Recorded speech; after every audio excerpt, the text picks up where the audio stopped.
Okay. All right, we're going to talk about today contracting methods and alternative project delivery methods. What basically that is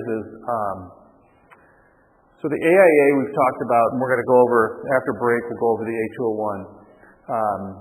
Project delivery methods, the concept is, how are they going to be paid for?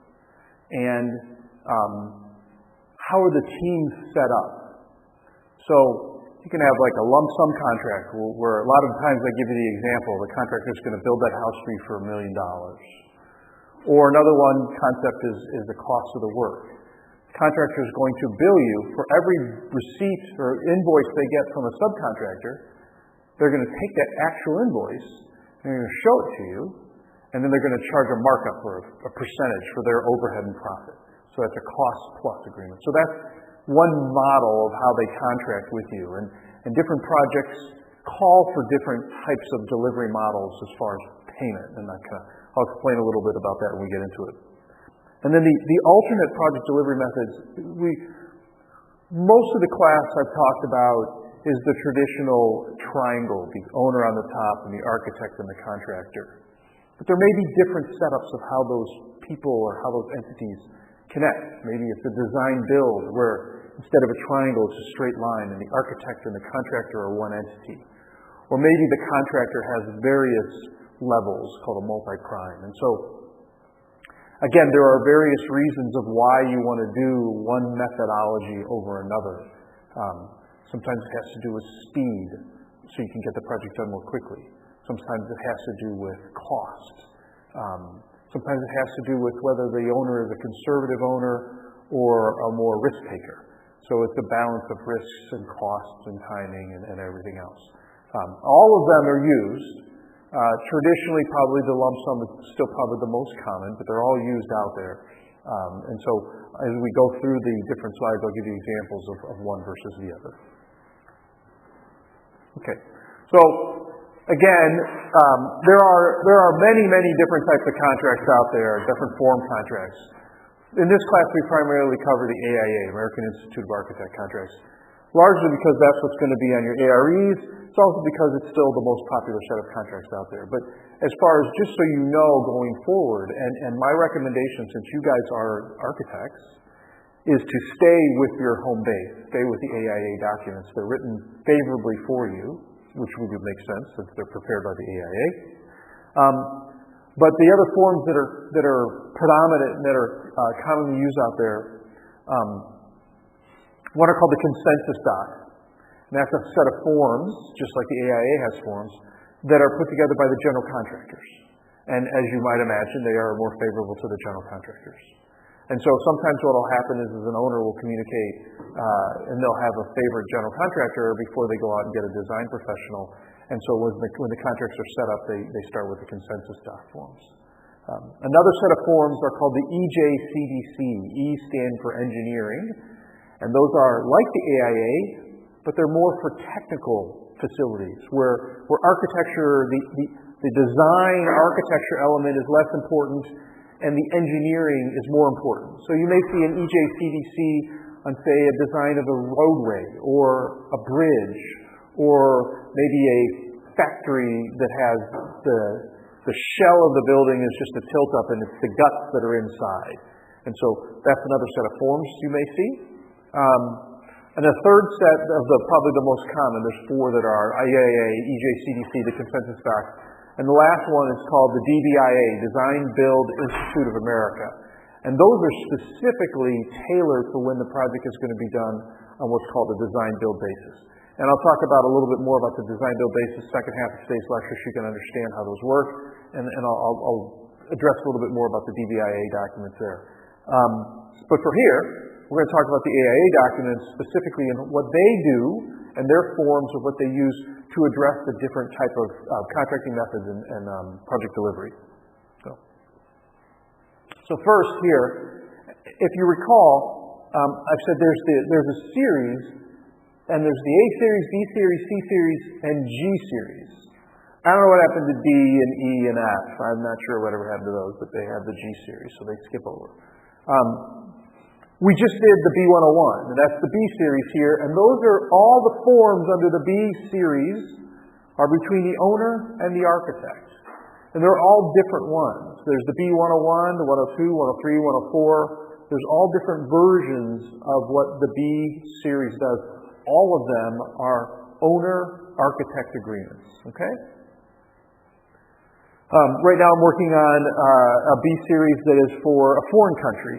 So for the design professional is from another country, and so it's specifically tailored to address questions about international law and how that foreign entity is going to be doing design services here in the States. The A series, which we're going to talk about after break a little bit more, the A201 specifically up there is one of the most leading documents that are used. The A series is between the owner and the contractor. And I say including bond forms, and I'll explain a little bit in a second about what a bond form is. But so there's an A101, a 102, a 103, a 104. So they have those various documents. But the 200 series, that's the A100 series.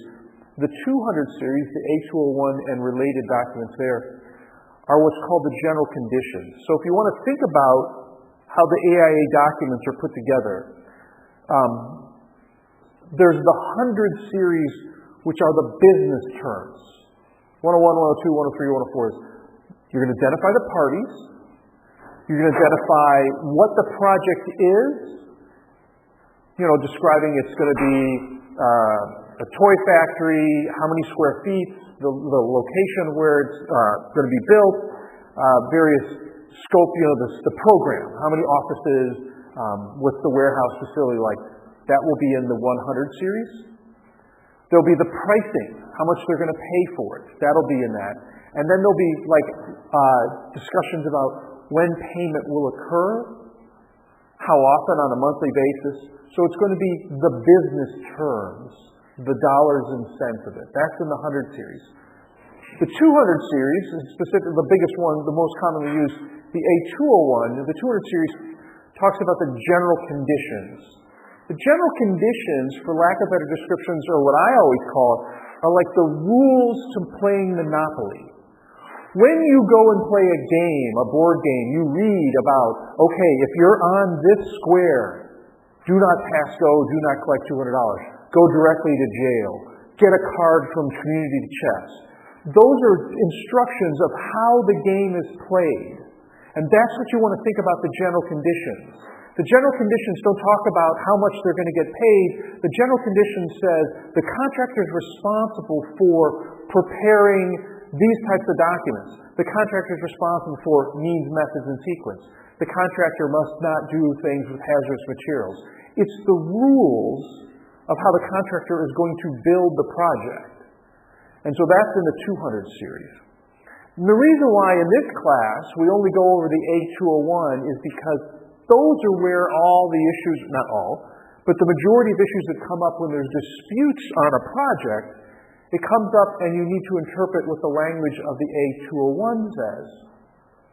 Certainly there may be questions in a lawsuit or in a dispute about whether they were paid timely. You would look to the A100 series. I'm supposed to get paid within 30 days of sending out an invoice. But those are fairly black and white issues because it's more traditional contract law. The general conditions, the rules of monopoly, are the ones that you want to understand better. And as the architect, your job when you're out on the project site is to know the rules of monopoly as well. So when you're wandering around the project site, you know what you should or shouldn't do and what your obligations to the project are vis-a-vis the services that are being performed by the general contractor. So that's why it's really important for an architect to understand the A201. Yeah, it's good for you to know what the 100, 101, 102 is, but really your job is to make sure that the contractor is doing its work in accordance with the A201. And that's why you need to understand it. And in fact, if you remember, when you looked at the B101, occasionally it would refer to the A201. It points to that document. And in the A201, it points back to the architecture services. Okay. C-Series. C-Series are other agreements that fall into it. So C-Series may be for a construction manager. Construction manager is a little different of an animal. We'll talk a little bit about them later on in today's lecture. C-Series is used for consultants, subcontractors, So when you guys as the architect, you're going to design a building, you may not have an electrical engineer on your staff. You're going to hire an electrical engineer. That's called a consultant, sometimes a sub-consultant. Subcontractors fall on the construction side. Consultants fall under the design side. That's the difference between it. They're all subcontractors because you have a separate contract down below, but think of it on your design side, you have the design professional and its consultants and or subconsultants. On the contractor side, you have the contractor and its subcontractors that perform the work. The C series of the AAA have those various agreements. Contract between contractor and subcontractor. Agreement between architect and consultant. And then, like I said, construction manager, that's actually an owner agreement, and we'll cover that when we get up to what a construction manager, because the construction manager wears a couple different hats. They're not purely a general contractor. G series, the last series here that you guys will see, you'll see throughout all your career, you guys are going to see these documents all the time. The G series are standardized forms for what a payment application looks like, what a change orders are going to look like. So it's just, payment application is an invoice, but it's very detailed and it's set up with respect to how construction projects are built and designed and invoiced. So it'll say foundation, steel, carpentry, or actually rough carpentry, finished carpentry. It'll have all the different types of systems that are going in the building, and then it'll have going across this kind of matrix, or this graph, this grid, will have how much the value of the contract is, how much work performed to date, how much this invoice is, how much left to be paid. And so you can chart using the pay application and the various forms under the G series the progress of the job. Change orders is another document in the G series. Change order is, as I've used an example, owner wants you to design and build and the contractor is going to build a 3-bedroom, 2-bath house. Somewhere along the process, it turns out you want to have a 3-bedroom, 3-bath house, and that is a change to the design and will ultimately be a change to the construction, and the contractor will charge more for that, so they issue a change order. And the G series has forms for those as well. All these are available online. They're used all the time. Fill in the blanks. Not very complicated. You can work your way through and understand those. All of these are AIA documents, yes. So you can go to AIA.org, and there's a form that says documents, and you can click on it, and you can download a PDF of them. As a lawyer and other architectural firms and any firm that you work for, most likely will have a license to actually get an editable version, so you can go in and edit it and you can fill in all the other blanks and stuff. But if you just want a simple PDF of it and take a look and read it, you can just go to AAA.org and it's on there. Oh, on the ARE? So there are going to be questions specifically in the ARE that will address the B101 and the A201. I don't know if they have specific questions on like an A102 or A103. The concepts, to my recollection, the concepts on the ARE are you have a lump sum contract, you have a guaranteed maximum price contract, which I'm going to cover in the next slide. So the concepts of the A100 series, I don't know if they have any specific, I used to teach an ARE class, and it's been a while since I've done that. So, and they've gone, that was when it was in 3.0, then it was 4.0, they're now in ARE 5.0. I haven't gone back and looked, but before it was more focused on provisions of the A201 and the B101 and not as much on the A100 series. So, but I will go and look, and I can come back and tell you guys next class. I'll let you know what all is going to be in there. Okay.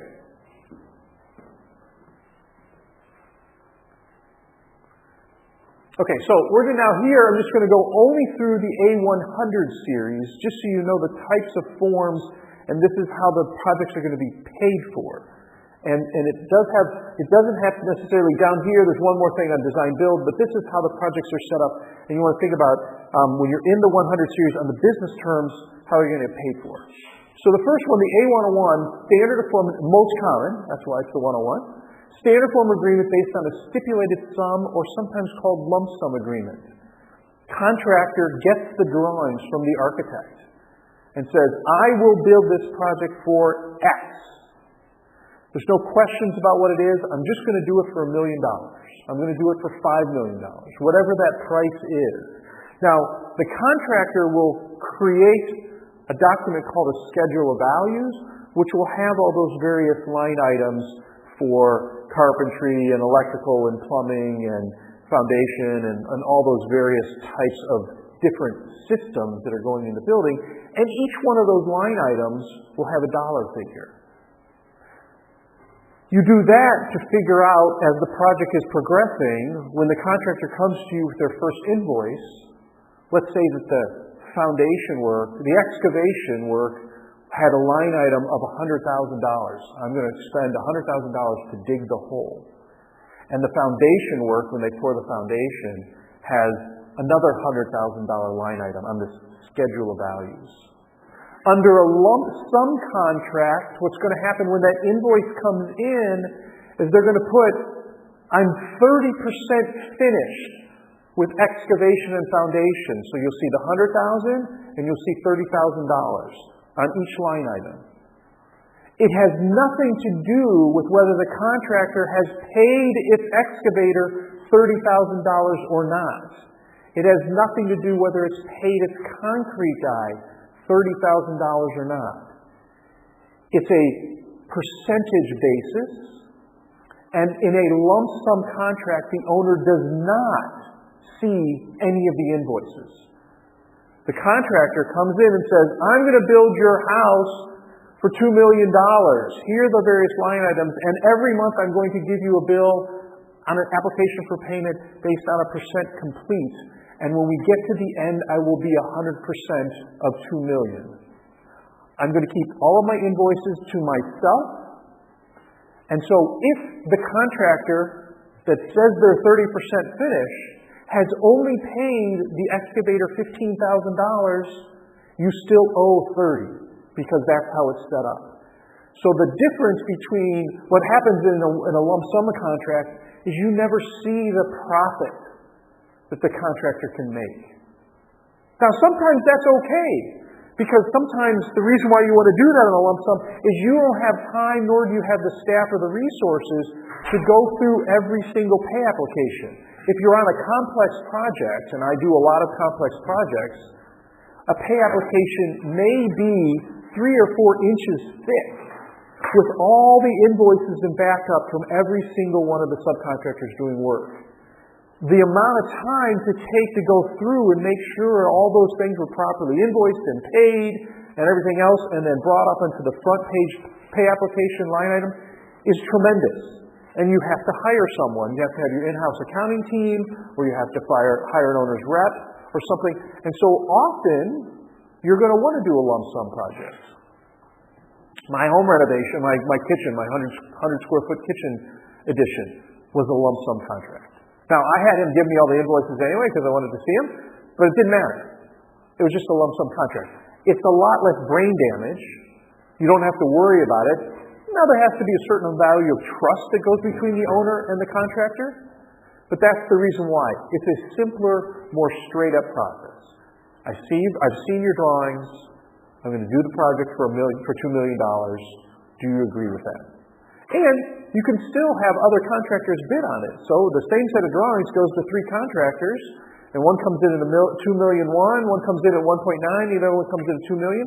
You can figure out who you want to select. So it's not like you're getting taken for a ride. It's up to the owner to make sure there's competition, but that's what a lump sum is.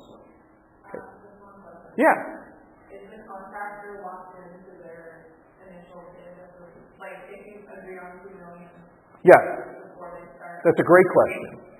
So yes, they are. So if they say they're going to do the project for $2 million and there are no changes, you don't add that additional bathroom, there's not contaminated soils where they have to do, there's not an extended winter conditions where the project extended longer and it was as cold as it was this winter, and outside factors that could cause more costs.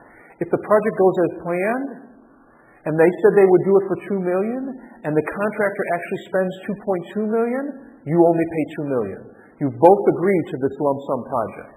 And that's the beauty of the lump sum, is you know what it is going in, you don't have to question it, and you put all of the math and all the other problems with management of costs and invoicing and everything on the contractor.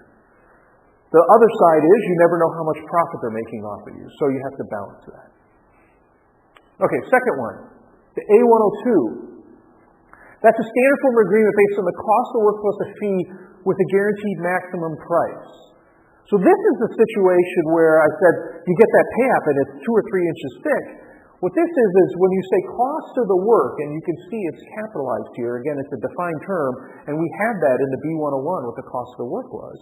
It's every dollar that the contractor spends on building this, materials and labor, permitting, other elements that are brought into it. And so for each pay application that comes in, the contractor says, here you owe me $125,000, and here is all the backup that I have paid all of these bills. Now what it is, though, is cost of work plus a fee. That's the contractor's profit and overhead. It's their fee. And to do that, because the contractor is on the project site, the contractor may or may not do any of the work. Contractors may just be kind of managing it. Sometimes you find a contractor that we have an arm that does concrete, or we have an arm that does steel. But a lot of these general contractors don't do any of the work. All of the work is actually performed by the subcontractors and trades. But the contractor has to make money for managing all this, and they have to have a trailer on the site, and they have to have the project superintendent, and they have to carry the insurance, and all the things, because you don't want a contract with 50 different entities, you just want the one-stop shopping.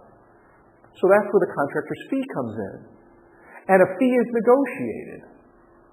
So what ends up happening is for every invoice that comes in from a subcontractor, the contractor gives that to you, passes it along as backup, and taps a fee on top of it. Most of the time it's based on a percentage. So, say you're doing, in the city of Chicago, you're doing interior offices. A traditional contractor fee ranges between 1.5% and 3%. So every $100 they pay a subcontractor, they get another $1.50 to $3. That is their fee on top of it. So you just add it on top. So it's a cost of the work plus a fee.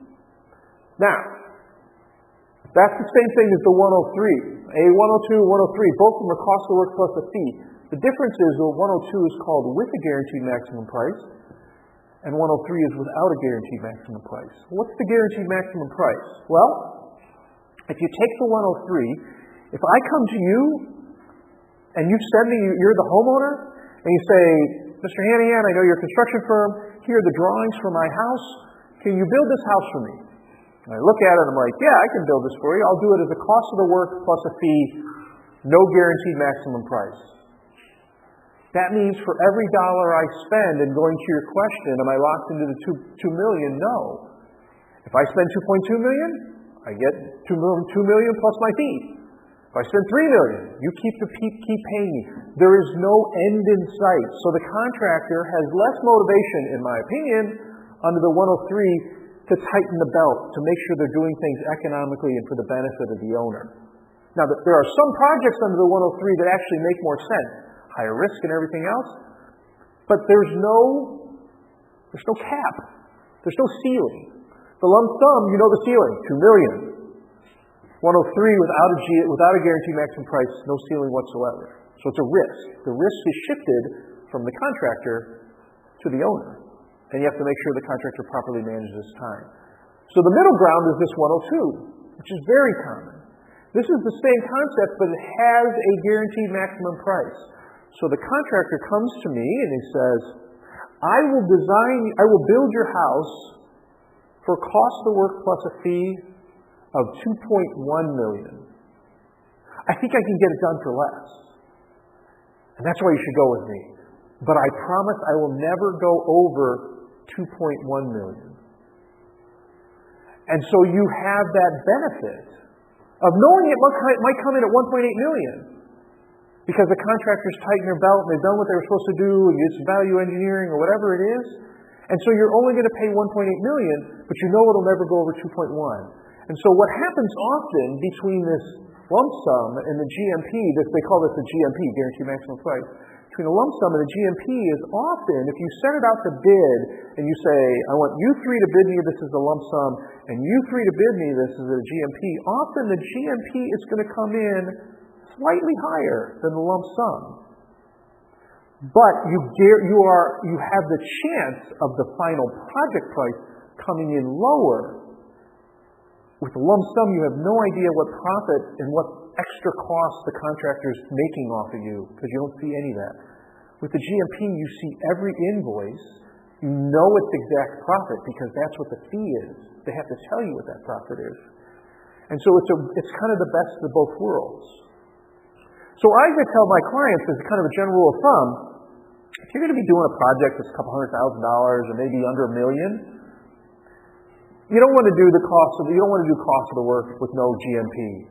Because you never know. That $200,000 project, if the contractor is sloppy and not really minding its P's and Q's, may go to $300,000 really quick. So my recommendation is, for the smaller projects, use a lump sum. You as a homeowner don't have time to process all the paperwork and look through everything. Contractor doesn't want to do that. They're going to charge you a little bit extra for that management and all that other stuff. Just do a lump sum for the smaller projects. And that's a pretty standard recommendation. When you get to something over $1 million and even going into the much higher, do the GMP. That way you get to see every invoice. Now sometimes actually the economy sometimes dictates what happens. When construction as a whole is very busy, the best contractors, because they can make the most money on a lump sum because they're bearing their fee, will say, I will only do this for you for a lump sum. Sometimes you're stuck with it. So if everybody's really busy and you don't have, you really want a good contractor, you may be stuck with that. But you try to do the GMP. Sometimes though, an owner will say, it's not about me not having the time and the resources to go through all of the paperwork. What I want to do is I want to put all the risks, because with a lump sum, I know I can go back to my shareholders and I know that this plant is going to be $125 million and it's not going to go over. And I don't have to worry. Whereas here, they may have bid it at $130 million and they may go up to $130 million. I don't have to worry about all this. So I'm going to shift all the risk onto the lump sum side. So there's different business reasons of why you want to do it. And you guys don't, when you get more seasoned in your practice, you'll understand why you want to recommend to one client or the other. Lump sum here, GMP here, straight cost of plus work there. So there's various reasons why you want to do those three. These three are the most common. The A104, the next one down here, this is if you have a more unique type of project that you don't need as many pages. So if you think about these contracts here, the 101, 102, 103, those contracts are only be between 25 and 40 pages long, plus the general conditions, which is another 50 pages long. So it's a pretty lengthy, detailed contract. What the A104 does is it takes elements of the 101 and 102 you can actually select. I'm going to do, under the A104, you could say, this contract's going to be lump sum, or there's a whole other section that says, no, this contract's going to be cost of the work, and there's a third part that says it's going to be cost of the work with the GMP. So you can pick which of these formats in the A104, and then it takes a lot of the really detailed guts of the A201, cuts them out, and kind of lumps it all together. So it's a shorter, abbreviated form. I will use this with a single scope type project. Like if I do, a lot of buildings do tuck pointing and exterior sealant and weatherproofing. So they're not dealing with electrical and plumbing and carpentry and everything else. It's one contractor, one trade, a very specialized type of format of work that they're going to do. So I'll just use the A104, coordination issues, lots of things that aren't relevant. If I'm going to do, like I didn't even do this for my house, but if you're going to do a house, a small addition, you don't need the big complicated 101, 102, 103. You can use the 104. It's a little simpler, it's smaller, it's just kind of a lighter contract. So that's why they call it the abbreviated form. And like I said, it takes into consideration the delivery models of the 101, 102, and 103. You just check which one you want and you cross the other ones out. So it has everything for you all in one. Last form out here that I have, and by the way, there's about 30 A-series, A100 series forms, but these are the top ones. The last one down here is the A141, and it's The first four here are the 2017 versions. The 141, the design build, is from 2014, so that'll be updated in 2024. Most of the main AIA documents are rotated on the 7s, 97, 2007, 2017. The next one will be 2027. For whatever reason, the design build documents are on the 4s. So this is an agreement between an owner and a design builder. And as I said, a design builder, instead of having your triangle, owner, architect, contractor, a design builder is just going to be a straight line. Owner, one entity, a design build entity that will deliver both. You enter into a contract with one company, and that company will both design and construct the building. And so as a result, there are some different elements that have to be in the agreement. If you think about it, we're going to take the B101, the owner-architect agreement, and the A201, and we're going to mush them together. And you're going to talk about it because the different scopes in those two documents now need to be in one. So this is a specialized agreement between the owner and the design builder. The reason why I have 141/2 is there are two standard exhibits that are used for that document. I'm not going to go into the detail of them, but just know that when you enter into a 141, there's going to be you're going to need an Exhibit B and an Exhibit A and an Exhibit B that are AIA form documents that are used as a part of it. So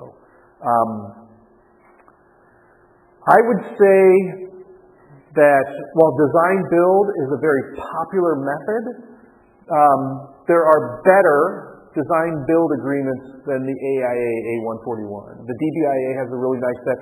Let me back that up. It depends on who you're representing. If you are an architect and you are in a design build entity where the architect is the leading entity, meaning probably the more majority shareholder, I would use the DBIA. If you are an architect where it's the contractor side of it, because the design build is architect and contractor, where the contractor is the leading entity in that design build firm, then you would probably use the AIA A141. So I just executed a 141 for a company where it was design build, the principal was a contractor, and for this project alone, they brought in an architect to assist. So that's why we use the AIA 141. Okay. So we just had, these were all the A series. Now I'm going to talk about the B series. I did the B series a little bit different. I did graphically so you can understand how the percentage of use that they are.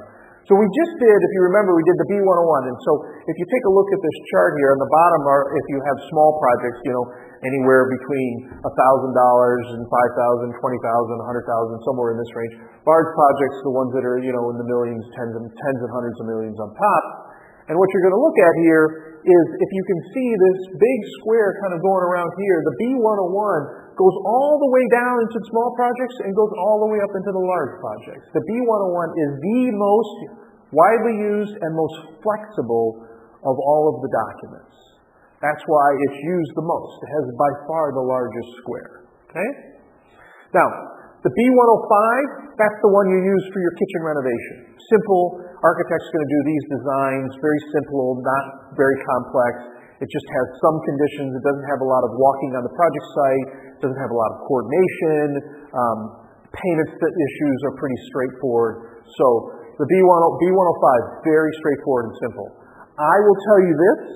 I have never, in my legal career, ever drafted a B105. And the reason why is, it's so simple, the architect doesn't need to hire a lawyer to do it. They just use it. So they don't need, I think you always should hire a lawyer in case you get in trouble, but at the same time, it's a very basic agreement. So if you guys are going to go out there and you're working, you're hang your shingle, and you're just doing small projects, the B105 may be just good enough for you. Or you can take a B101, kind of get it standardized for you, and use it over and over and over and over. The B104, these are for medium-sized projects. Now the B104, not surprisingly, is mostly used with the A104. So when you have one of these specialized projects, like when you do a tuck pointing and window sealant and those types of projects, There's going to be an engineer that's going to be performing services to make sure that they're using the right type of sealant and the right type of concrete and the right type of stone and how the tuck pointing is going to go. So the engineer designs it, the contractor builds it, and these two documents are B104 and A104 are used to kind of be married together. Smaller, more narrowly focused project is the B104. Not a lot of complex, different systems that are involved. So that's what you use that for. But because these projects can cost a lot of money too, I mean, sometimes a tuck pointing project for a building may be tens of millions of dollars, so depending on the size of the space, it can expand all the way up into the larger projects. And then finally on top, the B103 is for extra large complex projects. And there are very few differences between the 103 and the 104. It has to do with various coordination aspects. There's not a lot. I have used the B103 a few times, probably, maybe a dozen in my career over 20-some years, because by and large the B101 can handle it. But every once in a while there's just some unique aspects of what that project is that calls for the B103. You guys may never see it in the entire career, but that's how it's kind of the breakdown as far as the usage of the three different types of AI owner-architect agreements. Okay, so let's talk about the various pricing variations, and I've talked a little about the setup of them, but we'll walk through them in more detail here as far as now that we know where the A series and the B series sits in the AIA world. Okay, first of all, fixed price or lump sum contract. What we have here is it says, contractor bears all the risks of overruns, of cost overrun. That $2 million that the contractor said they do it for, if it costs them more, their problem, not yours. So the risk is shifted to the contractor. Second, contractor has the possibility, though, of windfall profits. If that contractor says, I'll do it for you for $2 million, and knows that they can get it done for 1.6, they make $400,000, and you aren't the wiser. And so the risk then comes into it, and this is where the trust that has to be in existence between the owner and the contractor, and where the owner has to do their homework. Because the contractor is going to say, I can do this for $2 million, and then they figure out where to cut costs. I remember going back, this is I don't remember the movie that it was in, but I remember seeing this when I was in high school. I was watching this movie one night, and it always comes into my mind when I give this lecture about the risks and where the contractor can make profit. The scene is there's a guy that he has a series of chairs. There's 50 chairs that he wants repainted, and they're all white, and he wants them painted red. And so he brings in their painter, the contractor, the painter, and he says, I'm doing it on an hourly basis. And he says, okay, well, how much does that cost? He's like, I don't know, let me paint one of your chairs. And so they show in this picture the guy's painting the chairs. And he says, it took me 30 minutes to paint a chair, so it'll be 2 chairs an hour, and here's my hourly rate. And so the contractor, the painting contractor, and it's beautifully done, and he thinks it's really nice, it's the best one that he's talked to, so he has a very high-quality painter, and they come to a price, and they agree to the contract, and the lump sum will be X. And so the painter's sitting there with his apprentice, they sign in this video, and I don't remember, they don't sign a contract, but they shake hands and they agree, I'll pay you X. And the gentleman walks out of the building, and the painter turns to his apprentice and says, spray it. And they spray paint them all, and they get them all done in 2 hours instead of 14 hours, and he makes money off of it. Because he had a faster, cheaper way of doing it. Now that's okay if the quality is fine. So in that instance, the contractor bid a price, the owner accepted it, he should be paid what the owner agreed. The contractor had a different methodology to make money, that's okay, if the quality is what you want. But that's where the risk comes in, with this windfall profits and potentially an adverse relationship, because if the quality isn't there, if they're cutting corners so the contractor makes profit, how do you balance that? Well, you agree that I do it. If it's done, it's done. And that's where you as the architect come into play.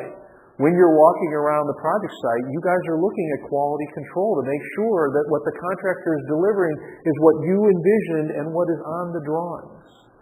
And so the risk or the adversarial relationship that comes in between in a lump sum contract is it pits the contractor against the architect, because the contractor is always trying to figure out how to make profit and come in under that lump sum bid, and the architect is always trying to make sure that it's the best possible delivery.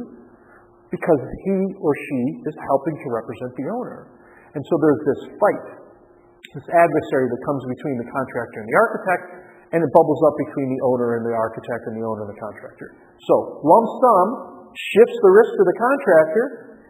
Carrying that risk, I can make more profit and inherently have more potential fights.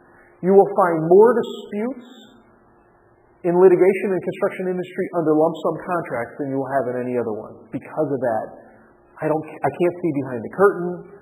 Are you cutting costs? Is the architect telling me to do something that I shouldn't have to? Those are the types of things. Next, cost plus. Time and materials are the cost of the work, so you have cost plus contracts. And as I said, there's the regular cost plus, and then there's one with have the guaranteed maximum price. So, with a cost plus, the fee, that's their overhead and profit. It can be based on a percentage. For every $100, I get 6%. Oh, I gave you only one example. So back to Chicago. So Chicago, your interior office space will be between 1.5 and 3. For the building of a commercial building, whether it's a high-rise or a strip mall, the percentage, like a contractor, the fee that they're going to charge is anywhere between 4.5 and 7%, that bandwidth. And then if you're in the residential market, depending on the size and scale of the residential market, the fee will be anywhere between 6% and 12%.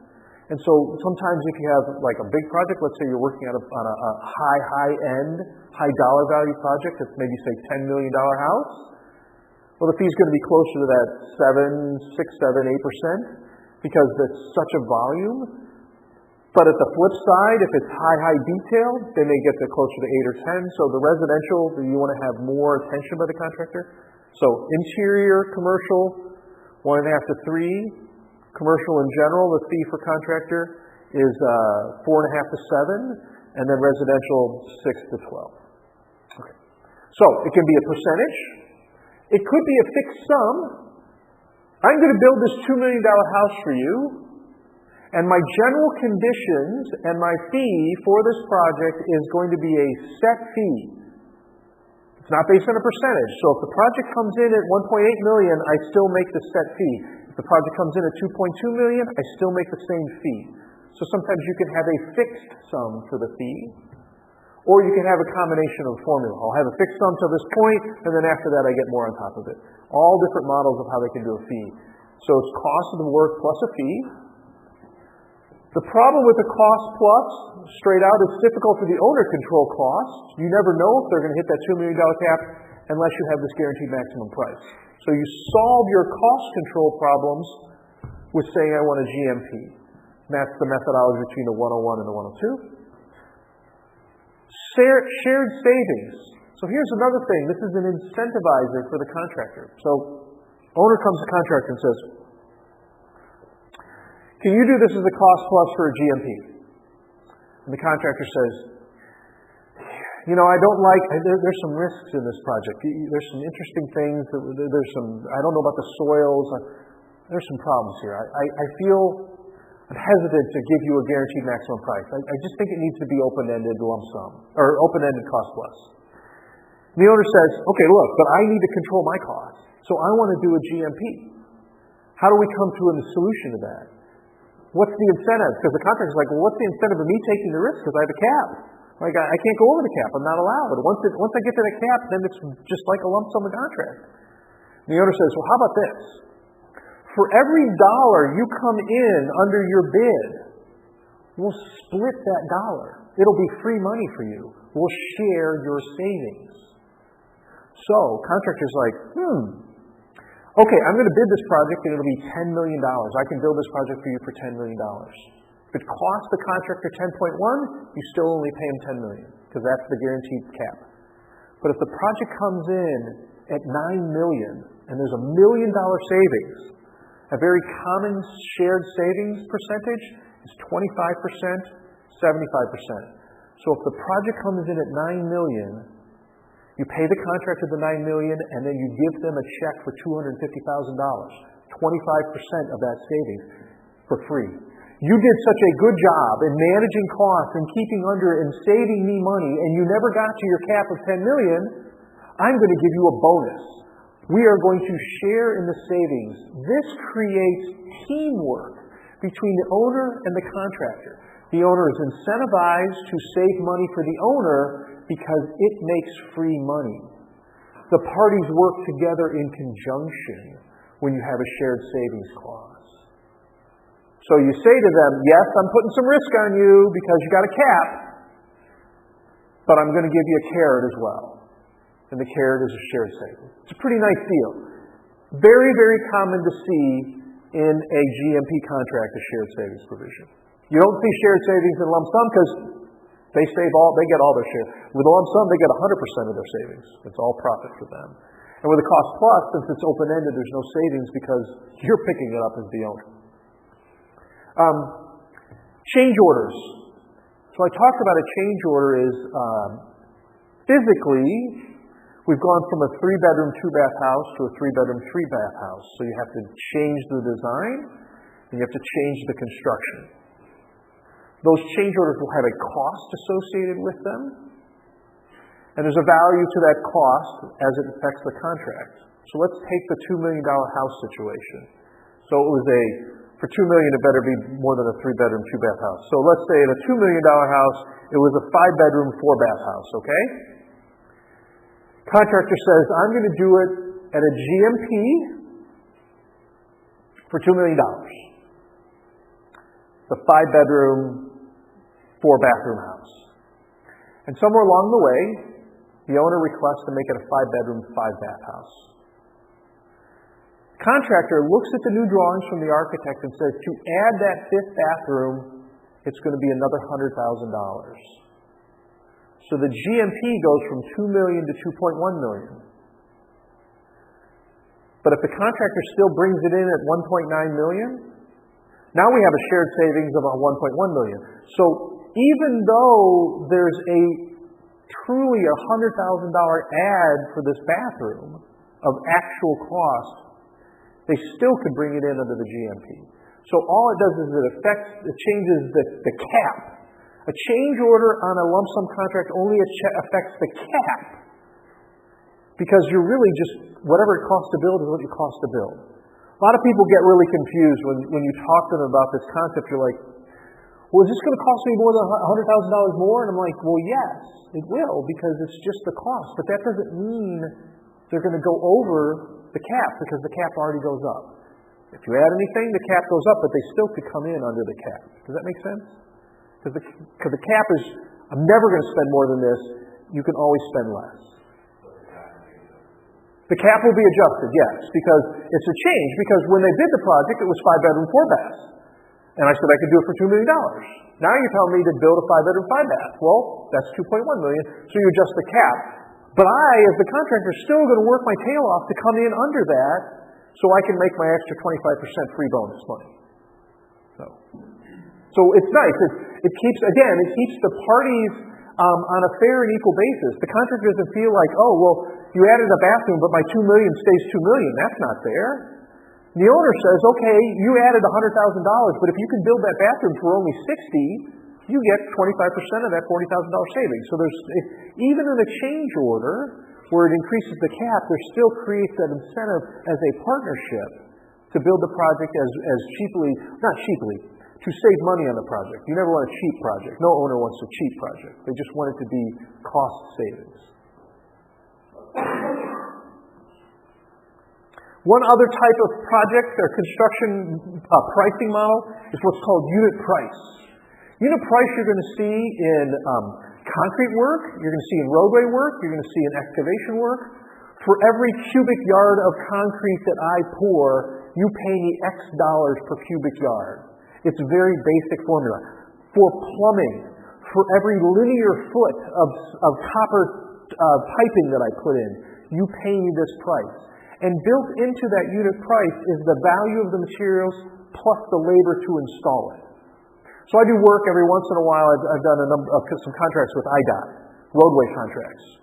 Not all, but majority of roadway contracts are done by a unit price. They come in, they're going to do X miles of roadway, and they say, we're going to do these miles of roadway, we're going to have rebar, we're going to have concrete, we're going to have excavation, we're going to have earthwork, whatever we're going to do as part of the excavation. Each one of those is a unit price per cubic foot, per linear foot, per how much rebar. Sometimes it's by weight. So it's a specific measurable unit, and that's what the cost is. You don't have to get into saying, well, percentage complete or how much I actually pay for it. It's the unit per various specified type of work. Those are your three: lump sum, cost plus, which will be open-ended or guaranteed maximum price, and unit price. Those are the most common you're going to see out there. There's some other random things, one called the target price, some other stuff, but I won't get into that because you rarely see that. These are the three you will be dealing with most in your career. Any questions on pricing models? Okay. Competitive bidding. So that's another thing that comes into reviewing contracting methods. So you're a homeowner. You want a 100 square foot kitchen addition. You have your drawings from your architect. You wanted to find out which contractor is going to do it for me for the best price. I want to go out and competitively bid it. You're a governmental entity. You're going to build a new sports complex or a new arena. You're going to need to go out and competitively bid it. You're doing roadway work. You need to competitively bid it. So in your AIA contract is a process to competitively bid the projects. Do all projects get competitively bid? No. Do the majority of them? Yes. Give an example. Haribo, my gummy bear client. We just went out back last month on an RFQ. RFQ is request for qualifications. There were about 18 to 20 construction firms, since we've already had the designers on board. There are about 18 to 20 construction firms that are interested in building this facility. So we wanted to find out what their qualifications are. Have you ever done a food processing facility? Have you done a project in the X hundreds of millions? What does your team look like? What is your financial worth? Are you financially stable? Are we a situation where we're going to hire you and you're not going to be able to have the team, the horses? So you send out what's called an RFQ, request for qualifications. From that, they got, I think, 15 companies that actually filled it out. And then they went and had very short interviews. And then we're at the process now, we're going to winnow that down to maybe 6 to 8 or 9. I'm not sure what the number's going to be because they're working right now through that process. And then there will be an RFP, request for proposal. And that proposal then will come back. The contractors will look at the drawings. They're going to say, here's some more detail about us. Here's our teams in more depth. Here's our history. Here's our litigation history. Lots and lots of stuff. And here's how we're going to build it. And here's our price. Those 6 to 8 firms will be competing against each other in a competitive bidding process. So I do all the RFPs for them, and then we have a very detailed evaluation system to walk through. So the AAA contracts will talk about that. First of all, what you need to know is there is a requirement, a mandate for any public project, any government project must be competitively bid. The reason is simple. If they weren't competitively bid and a congressman or a senator or an alderman or your local mayor or whoever it is, from the smallest community all the way to the federal government, if they didn't have competitive bid, they could just hand it to their buddies. And the projects we build and everybody makes money. And the people that are supposed to be serving the public, as much as this still happens anyways with lobbyists and everything else, but the people that serve the public could be get glad-handed because they could be helping their friends out to make construction or whatever it is. And construction is by far one of the largest budget items in any governmental budget. I mean, obviously in the federal government, the military is large, but in your local government, construction's pretty big. Roadways, keeping things running, the sewer systems, all that's construction. So you have to have it to protect the public interest as competitive. It's all by statute, all mandated. There are two different types of biddings, competitive biddings, that you can do in public jobs. These two types also apply to private. The first is called lowest responsible bidder, and the second is best value. Lowest responsible bidder is by far the most used. If it's a contract for the providing of goods or the providing of construction services, by and large, it must be the lowest responsible bidder.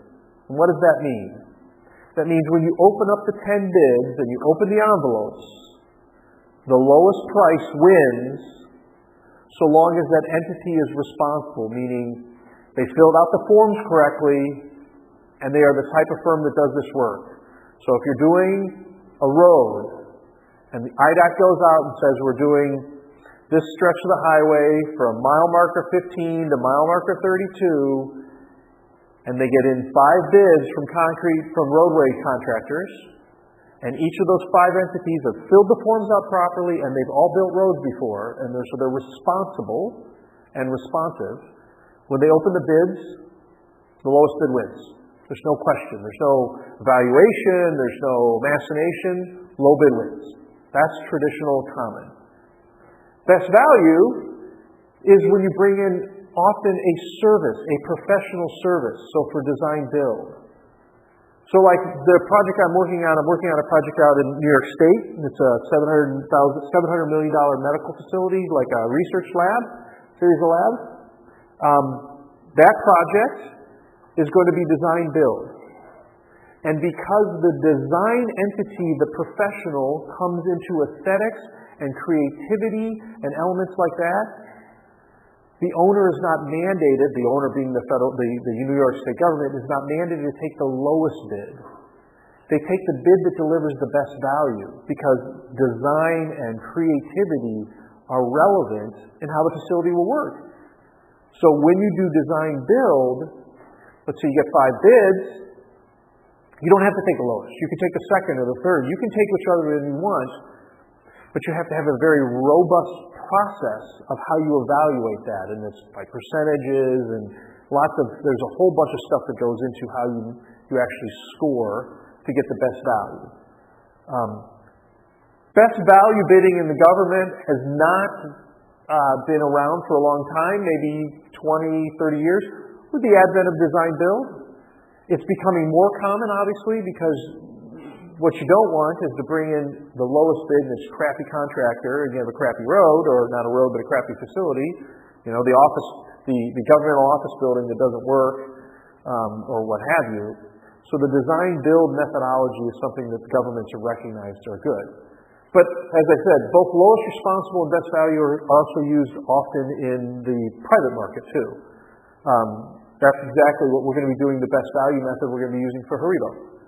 We're going to say, it doesn't mean we have to pick the lowest bid. We're going to take the best bid. What's the best value for our money?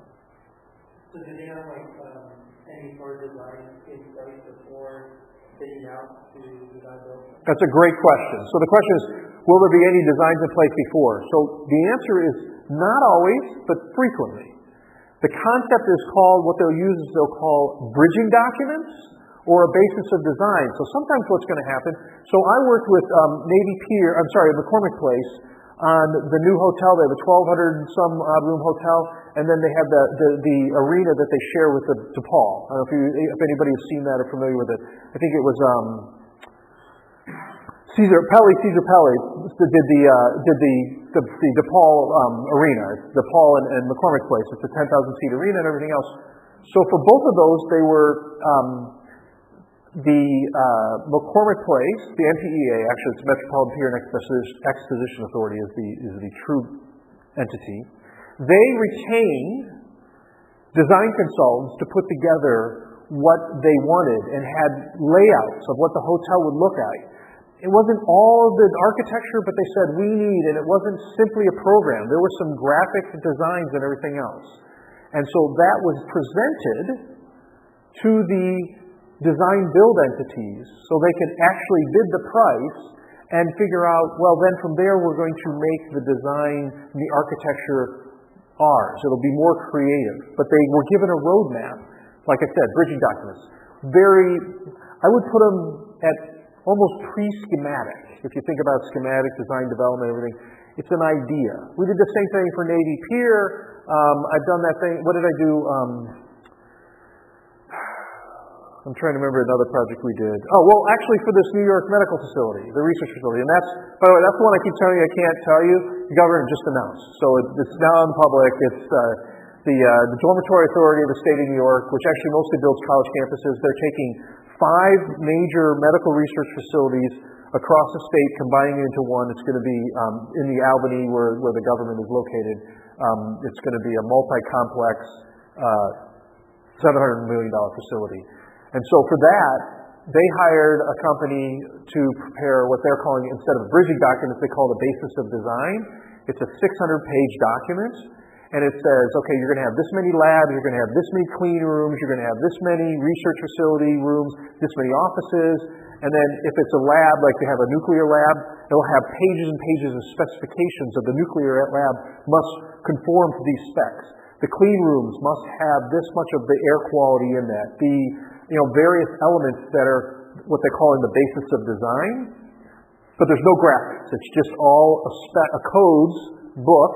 They hand that to the design builder. The design builder is going to create something. So often they will use this bridging documents or basis of design as an initial roadmap for that. Architecture or engineering. So for the medical facility, the lab up in New York Upstate, it's a company called Jacobs Engineering, one of the largest engineering companies in the world. Often they'll use architecture firms to do that. McCormick Place uses a company called TDS for some of their stuff, so they have various people that know the culture and the feel of what that company will use. So for Haribo, we're actually using a German contractor that has a German designer that has designed other Haribo facilities, and they're working as somewhat of a consultant for this as well. So it's very common to keep kind of a theme and a feel for the owner. So, okay, purposes, lowest cost. It's an impartial forum for contractor selection. If you have this lowest responsible bidder, everybody submits their envelopes, and on a very certain day, you open them up and the lowest wins. And it's impartial because as long as they filled out the forms right and they're responsible, they can do the work, lowest wins. That's an impartial forum. The best value, it's true, is supposed to be impartial because you have, before the proposals come in, you set up your evaluation criteria. So that's one of the things that I specialize in, is writing RFPs and then preparing how the evaluation process works. And then the evaluators are set in place. And so once the bids come in, the team then evaluates according to a set of rules, and those are very transparent. The whole part of it is transparency, so that's that process here. After you get the bidders in, so what we're probably going to do, not for sure, but probably what we'll do with Haribo, is let's say we get 6 bids come in, we'll take those 6 bids, we'll go through the first wave, and we'll cut it down to 2 or 3, we will shortlist. Certainly we've already going to shortlist from the RFQ phase to the RFP phase. We're going to go from the 15 or so down to 6 or 8. That's not uncommon. That's why you have the request for qualification. This contractor, they've never done a food facility, so I don't want them to be building this one. It's important to us that we're not the guinea pig the first time coming out of the box. So that's what you have. So you can shortlist at 2 different times. You can shortlist as a pre-qualification process, or you can shortlist or you can shortlist after proposals are received. We frequently do this, right? A couple of the projects, actually almost all the projects we did on the power plants that I've worked in and for a client up in Iowa and Wisconsin, every single one of them we would start out with anywhere between 6 to 10 bidders. We would winnow it down to 2, and then we would go through a process. That's after the proposals came in, and then we would go through a negotiation process with the 2 final shortlists to see who ends up winning. Best and final offers, how do they, sharpening their pencils to get the best price, lots of different stuff. So that's the process. The reason why this is relevant for you is in the B101, you may remember, there's a section, I believe it's section 3.5, that was competitive bidding, and you actually will assist the owner with this process. You'll help them prepare an RFQ.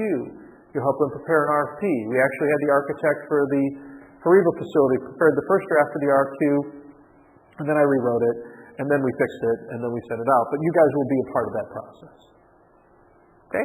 Any questions on competitive bidding? All right? The process here, you send out an invitation for bidders. You get the submittal of the bids. Then there's the opening, the big grand opening of proposals. There's an evaluation. The evaluation will be more in the best value as opposed to the lowest responsible. Hopefully, all the bidders in the lowest responsible have already been deemed as responsible. Notification of award you send out. You say, Jane Contractor, you have won the award to to be the contractor to build my toy factory, and then from there you then sign a contract. Between notification and award, there's going to be probably more in-depth contract negotiations, but that's your general process of what happens. And you, as the architect, will be involved, or often, not always, but often involved throughout the entire time. Any questions? Okay. What happens if there are problems with the bid? Are there rules to if something goes wrong? And the answer is yes. First, what if there are bidding errors? Bids with clerical arithmetic errors may be withdrawn, but they cannot be modified. So, what does that mean and how does that work? Every RFP, every request for proposal will say, all bids are due by 5 p.m. on Friday, January 15th, or whatever the date is. We could say today, Friday, March 15th, 5 p.m. All bids are due by that time. In virtually every instance, the bids all roll in about 11:55. Or maybe 4:55, right before. But occasionally you may have a contractor that wants to be ahead of the game and they submit their bid a day or two earlier. They're under the wire. And then they may go back and say, oh my gosh, I have an arithmetic error. If it's in, they can withdraw it. And they can ask permission if it's before the deadline to resubmit, because they haven't been officially opened before the deadline. However, if the bid comes in and there's an arithmetic error and the contractor discovers it not before that Friday deadline but the next Tuesday, they cannot call up the government or the entity that's receiving the bids and say, I saw arithmetic error, I want to fix it. They can only withdraw and remove themselves from the chance of winning. It's kind of harsh, but it's important. So that's why the contractors go all the way to the end, because they're double checking all their math and making everything else. So an arithmetic error you can withdraw, but you cannot change. In fact, I had a project where we were working with a contractor or with an owner entity.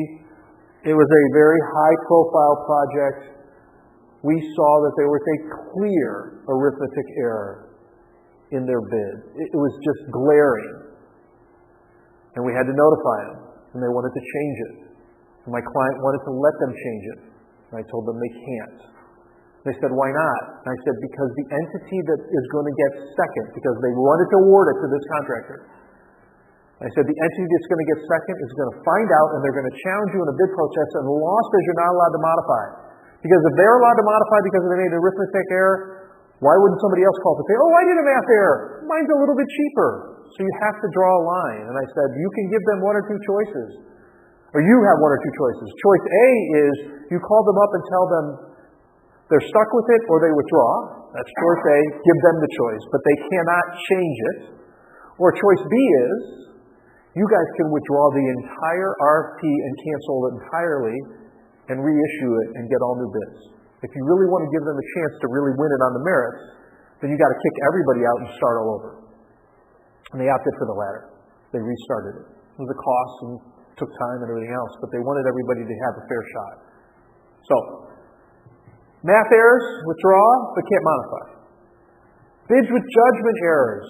Oh, I wasn't sure. I didn't understand. I wasn't sure what this meant. You cannot withdraw that. They're stuck with it. So how does a contractor, whether it's an architect trying to get an award or a contractor trying to get an award, a design builder, how do they help themselves out so there's not these judgment errors? Well, in every RFP process, there's a question and answer period on the calendar. It's like, okay, I got your RFP, request for proposal, on January 1st. My proposals are due March 1st, so I get 3 months to do that. 2 months to do that, to figure out what my proposal is. During that 2-month window, there's going to be a set thing on the calendar that says that the bidders can ask questions, almost always in writing, of the owner to get clarification. I don't understand this. What do you mean by that? Are the drawings going to be changed for this? To avoid judgment or other interpretation errors. And the owner is required to respond in writing, and so everybody has a fair shot at the answers. So if you are on a team ever that's submitting in response to an RFP, and you probably will in your careers, it's always fast and furious. It's crazy. You got to get these drawings in here, get this example. What's our team to get in? Give me your bio, and you're pulling papers together last minute. See if you can get ahead of that curve and look at the RFP and say, if you have questions, submit it back to the owner in writing. You'll be able to avoid this. Because if there's an error in judgment or interpretation, you're stuck with your bid. And that's sometimes what the result is your bid comes out the cheapest, the lowest. And so the owner grabs it because it's the lowest bid, and you're now stuck saying, well, I didn't think that's what that meant. Well, if it really means that, I got to bid higher. I have that right now, a situation right now, where it's one of these tuck pointing, weatherproofing bids. The drawings that were submitted by the architect engineer had the east facade and the south facade in the drawings. The west and the north are mirrors of the east and the south, so they only put in the two facades of the building. The RFP itself says you need to bid for the entire building. But when the entity from the tuck pointing company was putting their bid together, they only saw the two facades. So they only bid for certain elements of it for half the building. So there was an error in judgment of what they were supposed to bid. They, of course, won the bid. And we got to contract signing. We went to the contract was finished, and we went to the pre-construction meeting, and we showed up, and they're like, oh, we have to do all four sides? And we're like, yeah, it says it right here, all four sides. It says all. See the word all? Like, we only saw the two drawings. So we only saw the two facades, so our bid for the two facades. We're like, well, you're stuck with the price, because that's what you bid. So they are potentially withdrawing from working on it, and so we have to go back, and the question is now it's private, so we're not bound by governmental laws that we have to rebid it. So we're hoping actually when they reprice it, they're still going to come in cheaper, because there was a big gulf between what they had and what the other ones did, because the other ones bid on four sides of the building. So it happens for real. So I have that going on right now. We haven't come to the final conclusion yet, but it'll be soon because they need to start work. Okay. Last. Now, the flip side of this is what's called the snap-up rule. You can't do that. So if the owner sees, now in this case, there was a big gulf in the building that I was just talking about. There was a big gulf between the contractor, the other couple contractors, but it wasn't so massive that you could think that they actually blew their bid. But there are instances where you can see it, like what happened with me last fall, where it was clear. We all could see their math errors. We could all see that their bid was millions of dollars lower than the others. I think the bids came in at like 18 and 20 million, and this was like 12. I mean, it was huge difference. And we could tell it was a math error. Now, they could have snapped it up, and that would have been challenged potentially by what's called the snap-up rule, where the entity that bid the 12 million is like, wait a minute, you knew that we were so far apart. You were taking advantage of us. Yeah, we had a math error, and we didn't want to drop it. This isn't fair. So there are instances where the owner, if it's such a gross disparity, the owner can't take advantage of the contractor. That happens very rarely, though. So it has to be kind of just so in your face. Okay. That's it on competitive bidding. So let's now talk about the different forms. We're going to have a lot of little graphics and stuff that you saw in the slides of the contracting methods. The first one is your traditional contracting method. Now here's our triangle. I've been talking about this all year. Here's the triangle. Owner, architect, contractor. Now, I've added a few more bubbles below because the architect is going to hire an electrical engineer and a mechanical engineer.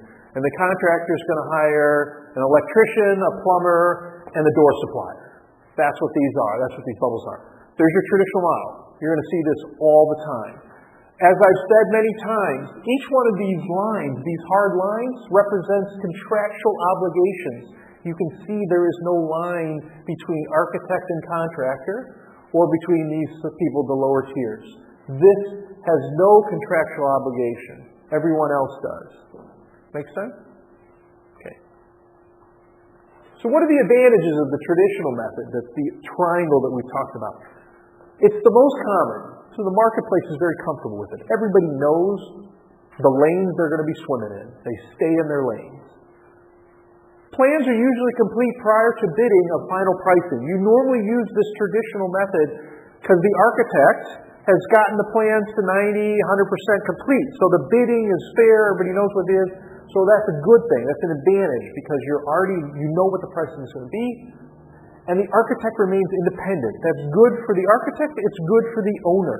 Those are all advantages of this model. What are the disadvantages?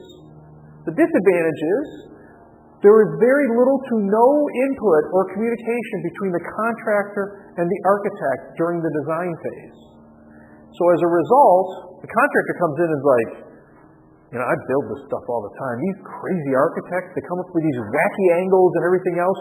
And you say to the owner, look, this is going to cost so much money to build. Had I been able to talk to your designer when he was doing this, we could have done it cheaper. It still would look the same. But now you want me to build it this way. I could maybe do some value engineering, we could figure out, but it's going to cost you more money just to fix it, or if you want me to build it the way you designed it, God forbid, it's going to cost you even more. So that's a disadvantage.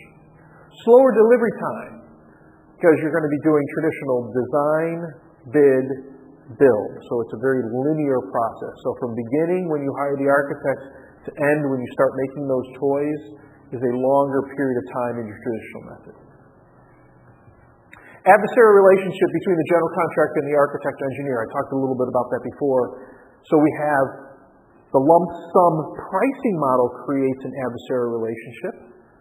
And then this triangle creates the adversarial relationship because there's no partnership between the contractor and the architect. They are independent of each other. So the benefit of the independence can also have the reciprocal as it creates the adversarial relationship.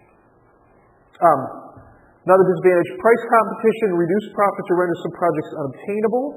So there may be some problems with how you go out and bid it because you're not really sure of the pricing.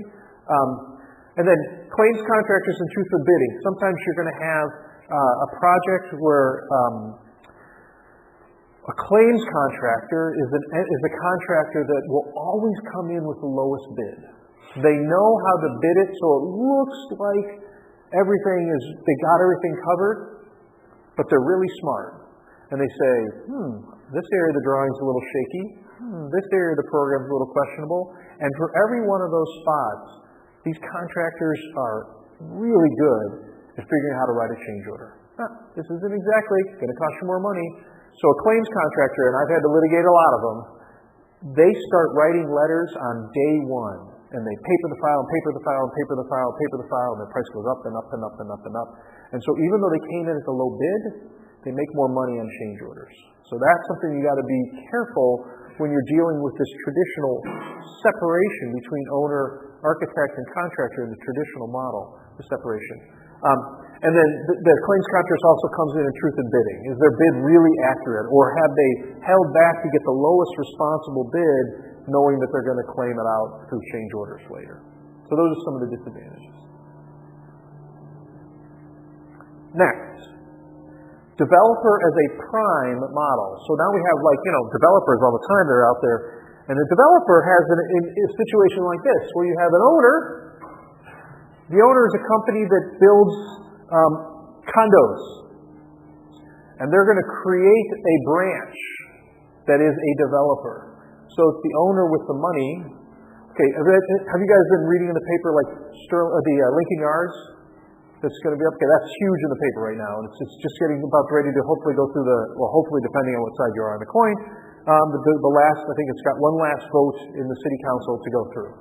Sterling Properties is the entity that will be developing it, but there is an owner behind. The owners of the Sterling Bay Company, is that will be the owner. So you have the owner, and then you have the developer, the entity that actually develops it. It's the developer that enters into the contract with these two people. It creates the same triangle, but the owner is one level above. So that's another contracting method that comes into place. This is common. They'll create for this developer role single-purpose LLC. So for every single project, they're going to stick in this developer entity. They're going to put in a different company. It insulates them. Remember we talked about LLCs. It insulates the owner from liability if there's a problem on that project for other projects going on. So every single project will have a different middle person on that. Does that make sense? Okay. Next model. Fast tracking. Now fast tracking is a delivery of how to get the project done more quickly. You can do fast tracking in various ways. You can do it as a CM at risk. You can do it as a design build. But fast tracking is just what it says. How do we make the project get done faster? Because time is money. So this graphic shows. The top is your traditional. Owner hires a designer, and they design it, and they bring it out to, we're almost 100% finished with the design. You know, there's like the final tweaks. And then it goes out to bid, and then you take a little bit of time to bid, and you get a contractor, and then it gets built, and it takes all the way over to here. So that's your linear process. Fast tracking, you start with the design, and they get the foundation drawings done, they get the concrete, they get the steel, they're getting into carpentry, the layout of the building, and they get enough information in the design that the architect is preparing that they go out for bid. And they bid and price it, and as they bid it, you can hire then a contractor. And you hire the contractor long before the design is complete. But the contractor has enough information from how far this design is along that the contractor can say, I can build your project for X. And so as it moves along, it gets finished earlier. And this may be a series of months, or who knows, it could be a year. Because you've spent, depending on how long the project is, but your project comes online earlier. You start making toys in the toy factory faster. You move into your house quicker. The hospital opens earlier in this. And the reason why we have both bid pricing and bid pricing is because as the design, so this bid and pricing is based on where the design is here, kind of the beginning of it here. The architect keeps designing. As more stuff comes in, the contractor can go out to bid more. So there's more packages. But that contractor should be sophisticated enough to say, I kind of have a good idea of what the costs are for the second set of bids, so I'm going to tell you in the beginning how much it's going to cost to do that. One of the projects I have going underway now is actually, it's a design build, which uses the fast track methodology. In the design build, both these entities would be the same color because they're the same company. But we're doing even more fast track, even more accelerated. And what's going to happen is the construction's going to start even earlier because there are certain packages and because there's multiple buildings and multiple pieces to this complex. And so they're going to sequence it so some of the pieces will be done complete. Some of the buildings on this facility will be completed before the final design is actually completed for the entire project because it's a long, extended 5 to 6 year project, and so there's going to be this model will be compressed even more, but it'll probably shave anywhere between a year to 18 months off the project had they done it traditional method. And if you think about a year to 18 months on a massive project and the linear portions of that, the cost to have people on board, even just have the general contractor on board for the extra 18 months could be millions. So, advantages, delivery speed and the complete project. Disadvantage, it's more difficult to control and the cost estimating is harder because they don't have everything in hand. But that's why you go out and you get sophisticated contractors when you're fast tracking. Good contractors should know. I know that if you're going to have this facility and this, by the time we get to here, you're going to know how many offices and bathrooms and bedrooms or whatever it's going to be. The contractor kind of should be able to ballpark what those are. That's what they do for a living. So, any questions on fast tracking? Next is called multi-prime. Multi-prime is a different delivery. Multi-prime is something that I've had a few owner clients do it. I've told every one of them not to. And they still want to because we do construction all the time. We've built these big projects. We've done it. We've had our team in place. We have really good people. And they're correct. They've done lots of construction. They've had lots of good people on their teams and everything else. But most of the time, owners are not general contractors. So while they see how the process works, they're involved in it, we built 7 of these, Mike. We know what we're doing. We're just going to cut the middleman out. And that's what the multi-prime does. It cuts out that general contractor. So you don't see any contractor here. What happens is the owner enters into a contractor with the plumber, the electrician, the concrete guy, the window supplier, the door supplier, the owner's rep. The owner enters into contracts with every single one of them. So on a multi-prime contract, you may have the owner entering into 50 contracts, just like the general contractor would.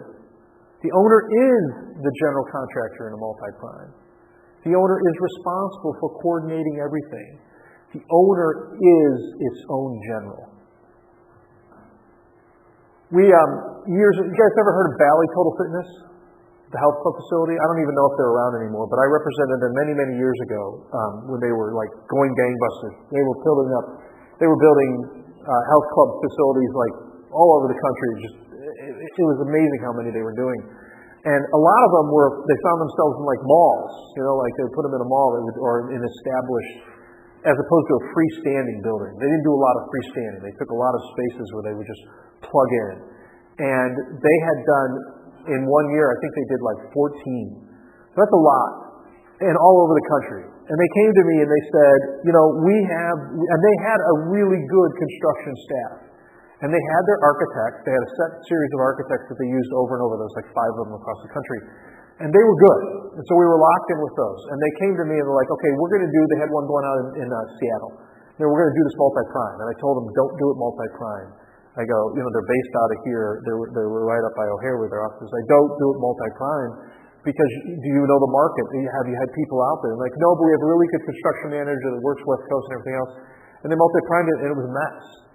Because the nuances of just hiring a contractor that's local in the area, the benefits you get from them knowing, well, if this electrician is going south, if you don't like the work the electrician does, the local general contractor will know 3 other electricians that can sub in. There's all these things you can go wrong. But it's a method that happens. Some entities can do it, some not.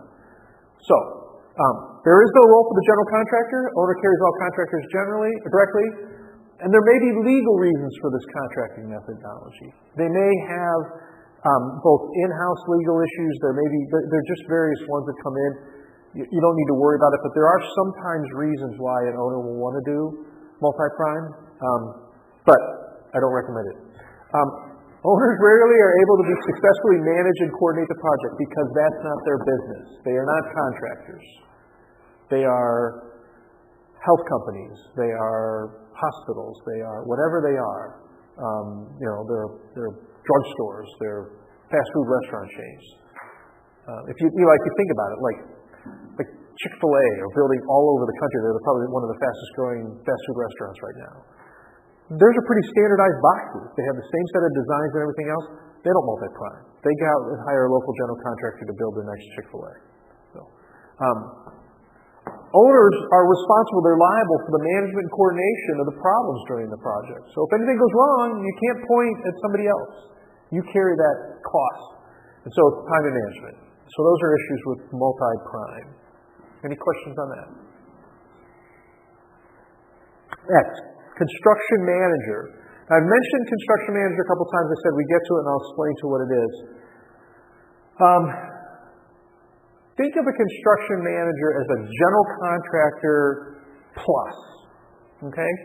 So in your traditional model, the general contractor has no design responsibilities and comes in separate and independent of the architect. The drawings may be finished or not, but by and large, the general contractor comes in when the drawings are complete. And so the general contractor's responsibility is to hire the trades and build the building. And that's it. Construction manager, the plus, is the construction manager gets involved a little bit earlier. A construction manager during the design process will meet with the owner and the designers and think about different ideas of constructability, of value engineering. So the construction manager will have a pre-construction phase, and they're going to offer services whereby it helps the owner deliver a better project at the end. So they're not designing necessarily, they're not taking the role of designer, but they are adding input. They are helping to manage earlier the costs that the owner will see. It creates this team. And so what you're going to often see is the GMP contracts that we're talking about, guaranteed maximum price, and fast track contracts will be using a construction manager as opposed to your traditional general contractor. The other very small nuance is that construction managers almost never perform their own work. They are a manager of all the trades. A general contractor may have a drywall division or a concrete division or a carpentry division, and so sometimes the general contractor will self-perform. By and large, a construction manager does not self-perform. So, what does the model look like? There are two different types of construction manager. Actually three, but two that are most common. You have a construction manager in the agency model, and the next one we're going to show you is called a construction manager at risk. So I'll explain the difference between the two. So here, construction manager agency, the construction manager does not carry any of these contracts. Construction manager is an entity that's going to be advising and assisting the owner. Sometimes they are often called an owner's rep. Now, here, this is set up, the bubbles here are set up as a multi-prime, where the owner has entered directly into contracts with them. But the owner, in this instance, listened to me and realized even though they have a really good in-house construction staff, they don't have the skill set to fully manage a construction project. So what the owner has is in every one of the contracts the owner has entered into, there'll be language that says, you will follow instructions from my construction manager. They're going to be acting as my agent. And for this type of setup, this construction manager as an agent effectively acts like the general contractor in coordinating everybody and working schedules and everything else. But it doesn't carry the liabilities of the risk the owner does here. So, construction manager and agent is retained to manage the construction, payment process, schedule, walking the project. Will not enter into agreements with the trade contractors. Always separate. They're an on-site observer. They're similar to an architect's role, but more. Time and cost management. So sometimes they're, like I said, sometimes they're called owner's reps. I have a project right now where the owner, they're hesitant to hire a separate construction manager because they have the design team in place and a very good design team, and the design team is going to provide on-site services. They're going to walk the project site. They're going to make sure the project is being built in accordance with the plans and specs. They're going to do the payment application. So they're going to do those roles that are identified in the B101, the architect is.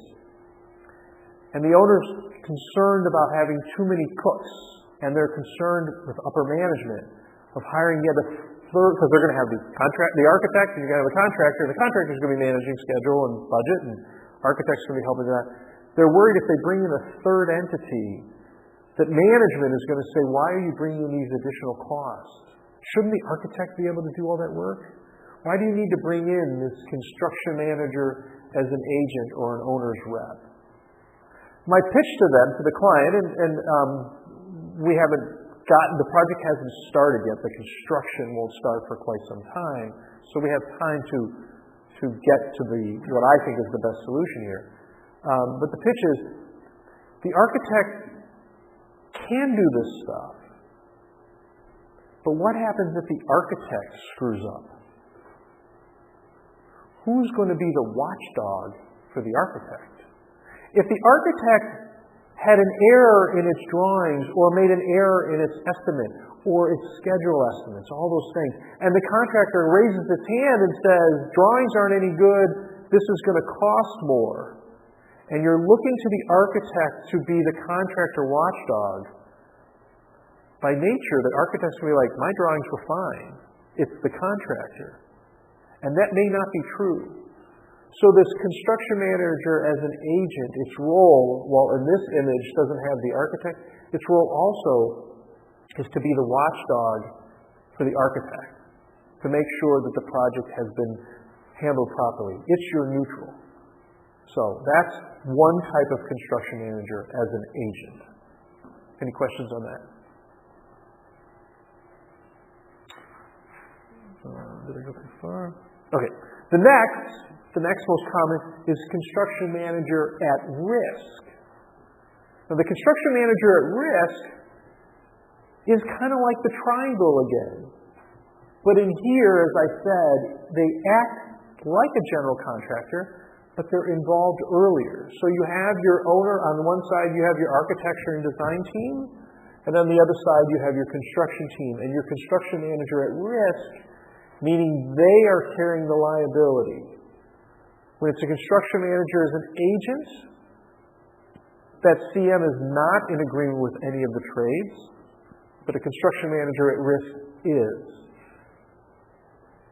So, CM works with the owner for pricing and securing subcontractors. So they bring in the subcontractors and they work on pricing, communicating with the architect about how to do it quicker and cheaper. After the CM agreement is executed, the CM essentially becomes a general contractor. So once they're in, once they have started, and this should probably say not after it's executed, but executed and or after pre-construction services. After the construction starts, after the project actually starts to be built, then the CM is kind of more like a general contractor because any of their input in pre-construction and integration and working with the design team and the owner team has already been brought in. But the most important thing here is CM at risk is liable for management and coordination and problems during the construction because it, as you see, has the connected line with these various entities. So the construction manager at risk contractually feels like a general contractor. Construction manager and agent is this kind of separate neutral that doesn't have the risk involved. Does that make sense? Okay. Next slide is a graphic of kind of where the risk models do, and there's one more CM on here. This is an advisory CM. So this may be, you had a question earlier on, like, this could be an advisory construction manager or owner's rep. They may help in ideas of how the project should be put together. They're going to be very, very early on. They're more of a consultant than anything else. We had a project where we brought in a preliminary consultant that was doing investigations on how the project should be phased. It was a hospital. And we brought in a consultant that said, okay, you want to do this new wing and you want to have these various elements and how's it going to interface with this ongoing and existing hospital? Because they couldn't shut the hospital down to build this addition in this wing. It was actually a full building, a freestanding building. So they brought in a consultant, and that would be the advisory CM. They are much earlier in the process. Agency, their risk model is moderate, and they coordinate and manage. They do coordination, so they have some risk, but they're not in contract with the contractors. So where the agency CM comes into play, they're supposed to make sure the schedule works properly. If the schedule gets screwed up, the owner can point the fingers at an agency CM and say, the delays are due to your failure of properly managing schedule. So they do carry some risk, but they don't carry risk if the electrician installed something improperly. The agency CM is not responsible for that risk and that error. What they're responsible for is coordinating the entities and schedule. And the last is CM at risk. Their risks are basically the same as a general contractor. They carry it all. Their schedule, coordination, if the work is crappy, if there's problems on the job site, the CM at risk carries all of that. Okay? All right. Next model. Design build. Kind of the big payoff at the end here that we've been talking about over and over. So how does design build work? Well, the first is real simple. There's no triangle. We have the owner, the design builder. One-stop shopping. You go to the entity, they cover everything. Pretty simple. Sometimes the design builder will be design-led design builder. Sometimes there will be contractor-led design builder. Sometimes there will be a mutual joint venture. It all depends on how this entity formed its company. Who was the one, the impetus to create this? Was it a contractor? Was it an architect? Was it an architect that wanted to get into construction? So the owner picks the design builder based on whatever qualifications they like, but who's the leader of the pack is based on what the design builder has decided. So there are different relationships with how design build teams work. They're all different models within how a design build is structured.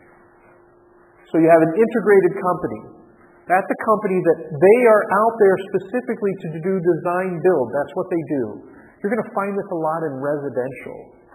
One of my clients does mid to high level residential houses. So his houses, I think he does, I don't know if he does anything for less than $1 million. He doesn't do anything more than $5 million. He's in that wheelhouse. He's an architect. And he's a contractor. And that's all he does. He doesn't hire architects to do outside. He's got a couple of draftsmen on his team, on his staff. He doesn't hire anybody to manage the construction. He's got some people on his staff. It's an integrated company. So there's not a merger of two. There's not one leading the other. It's an integrated design build company. Contractors are prime as the AE is a sub.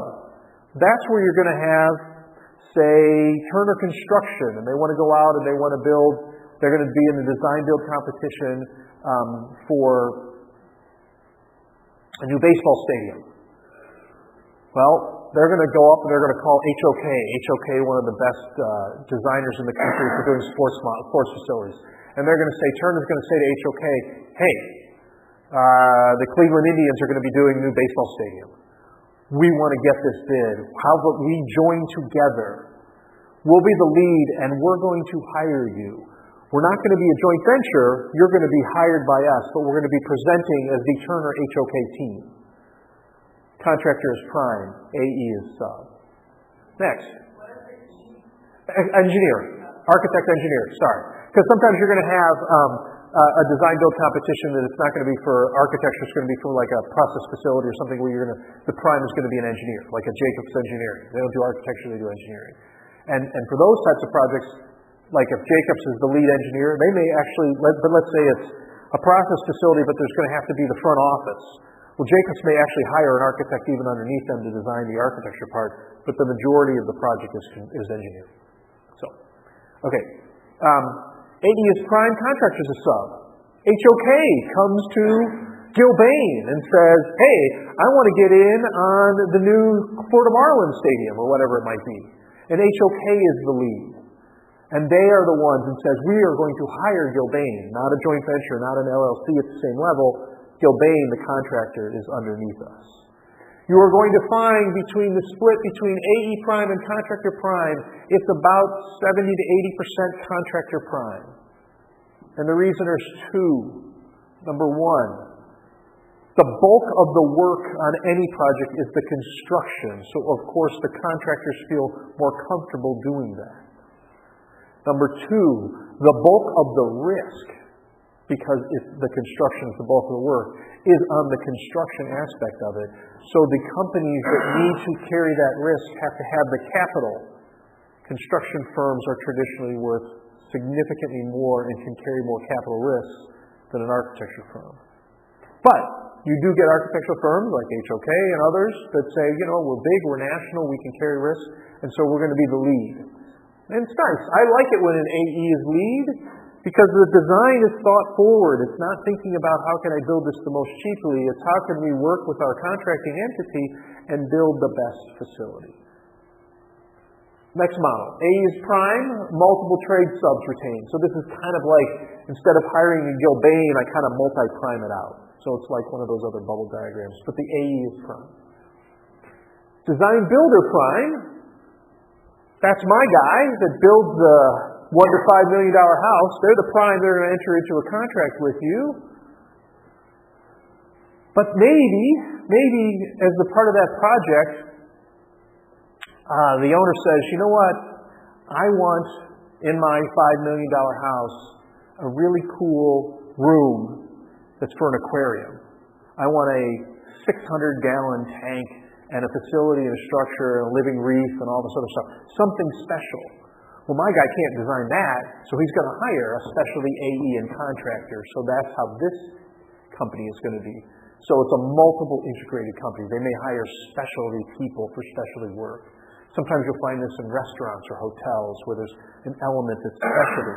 So that integrated design build company that's kind of the one stop says, I can do this for you, but for your little unique aspect, I'm going to bring in another part of my team. And then joint venture between AE and contractor. So instead of where you have these first two as a prime, where HOK is under Turner or Gilbane is under HOK, with the joint venture, they are both equal levels. They are on the same level. So you don't have one as leading the charge or a prime. The result of a joint venture is then both are equally liable if something goes wrong. So what you have to have between HOK and Turner is a trust, because both will be responsible for the problems of the other. Okay? Does that make sense? All right. So here's your multiple integrated company that I said. So here's my guy that builds houses. He's the design builder, one-stop shop. And he hires the aquarium designer and the aquarium builder.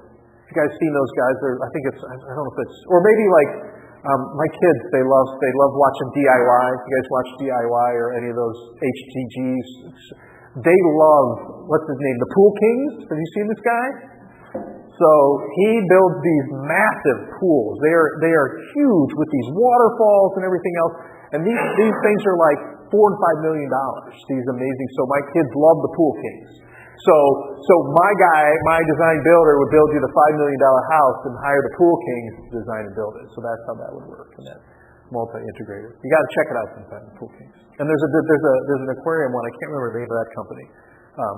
I mentioned the Florida Marlins. They actually, there's in the Florida Marlins Stadium, I think it's on the first base side, right along the wall, I don't know if it's before or after, I think it's after the dugout, built into the wall of the first, right on the ground level, it's like 60 or 70 feet long, is an aquarium. It's all plexiglass in, and so, it's right there you can see, which is kind of amazing inside a ballpark. Anyway, they did that. Okay, multiple integrated company. So here is you have a joint venture design affiliate and you have a joint venture construction affiliate. So what this is you got this joint venture design affiliate. Here you have multiple designers coming together to do the design and each have a specialty, and you have multiple contractors doing the specialty. This is how we did Navy Pier. Navy Pier, when they renovated Navy Pier, as I said, used James Corner Field Architects. They were the ones that, their landscape, or James Corner Field Operations, JCFO. James Corner is a landscape architect, but on his staff also have regular traditional architects. But there was lots and lots of stuff. There was roadway work, there was underground work, there was lots of things that had to be done that was designed that JCFO didn't do. So they created a joint venture, and they also had subcontractors. There were 14 designers, 14 different firms on this side of the JV design affiliate for them. Some were in the JV of the JCFO, and some were subs, so there was a combination. But on this side, 14 entities. On this side, there was like 4 on the contractor. We had the construction manager that had 2 different branches, and they had some other ones on here. So this is how a design-build multi-prime process would work here, or a multi-integration process would work here.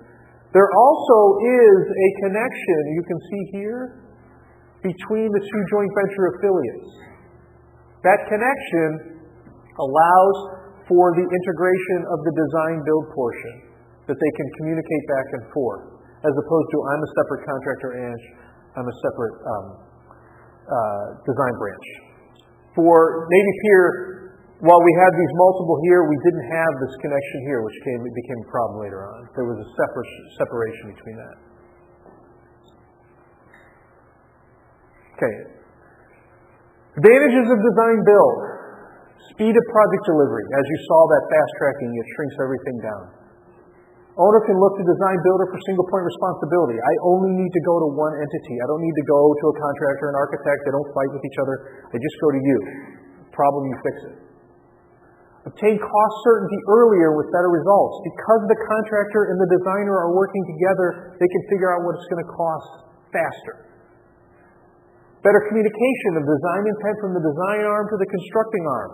They're talking earlier. They know how to build it. There's better communication. There's not an adversarial relationship because they're the one entity. Less litigation and disputes.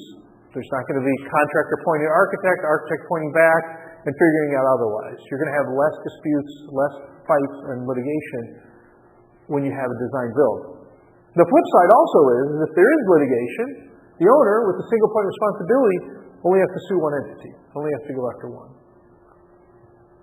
Greater control of information because there's no hiding the ball. Architects not trying to do, I don't know if I have it in here, defensive designing. They're not trying to protect themselves. Contractors not trying to paper the file and say the architect screwed up. Negotiated pricing. You can get into better negotiations because the contractor and the designer are working together, so how they price out with their trades is better. And then the AE, the architect, engineer, and the general contractor are not adverse to each other. Those are some of the advantages. Disadvantages. Loss of an architect as an independent decision maker or policing body in the project. That trust that you have with your contractor, if it gets eroded, if you feel the contractor is shorting you, you could, in the traditional model, you always call your architect up and say, hey, go out and see what's going on the project site. They're your watchdog. You've lost that when you only are dealing with design build because they're going to protect each other's back. So you've lost some of that policing ability. That's sometimes when you hire that agency CM to be your watchdog. Okay? Pricing may be suspect depending on when the fast tracking took place.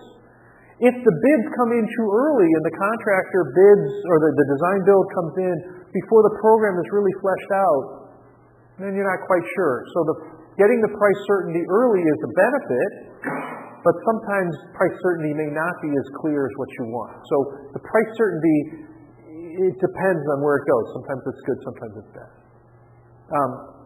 There may be more of an economic risk depending on the design builder entity. You go with the Gilbane HOK relationship, you probably are in a good shape because they've been around for a long time. But if you go with mom and pop and brother and sister entity that have come together and they've never worked together, and it's a brand new design build entity for this project alone, you don't know how that marriage is going to work and you're stuck with that. So as an owner, you want to do some of your homework. What's the history between that design build entity so I'm not carrying their economic problems? And then finally, who's the back check for the owner? That goes back up on this first one as far as loss of policing body. You can bring in an owner's rep or a CM as an agent to help you with that partially. I think we have a couple more slides and we're done. The differences between the architect design phase services. Okay, so when you're design build, what's the differences between your traditional model, the phasing, and the design build? What happens differently? Why are they? We know that they're faster, but what does the architect do differently when it's design build versus the traditional design bid build? So with the design build, you do a system-by-system design with what I call looping feedback. So if you think about it, if I'm doing the traditional design, bid, build, I'm going to design the whole project. And all the systems will be in there, foundations, electrical, plumbing, and I don't have to necessarily design them in any order, any sequence. I can start out with a kind of plan, and I can figure it out, and I can fill in the blanks as I go along, because my designs aren't going to go out to bid for a contractor until they're finished. So I can do it in any order I want. Now, as you guys are learning, and you'll continue to learn when you go out and work in the industry, there are going to be some traditional logical steps of what you do in order anyway when you're designing a space, regardless of what model you're in. But by and large, you don't have any mandate if it's design, bid, build.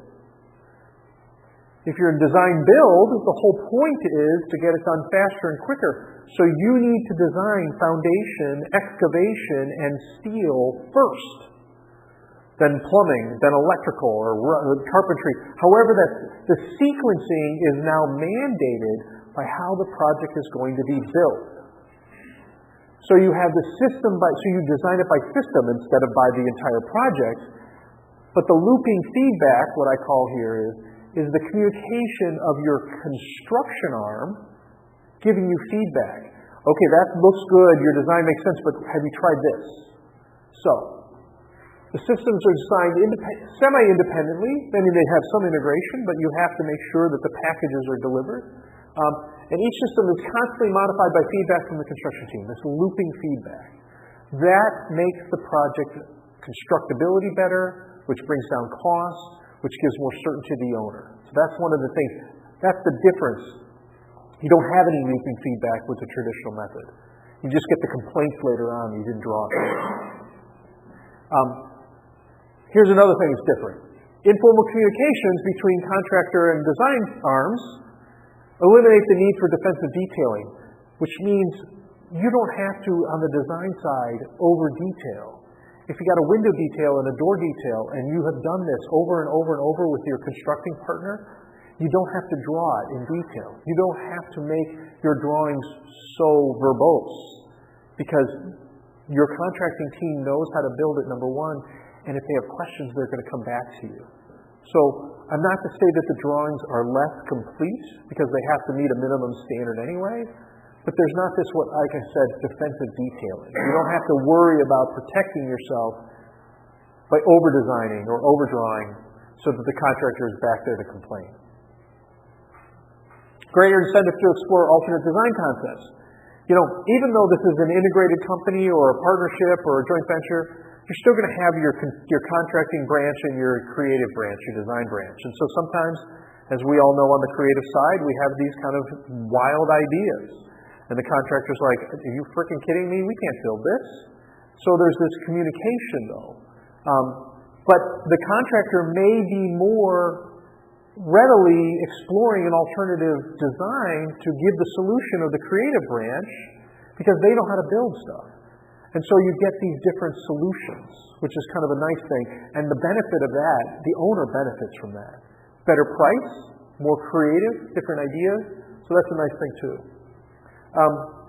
Here, MEP, this is mechanical like HVAC systems, mechanical, electrical, and plumbing. And FP, this is furniture plans or fixture plans, fixture and lighting.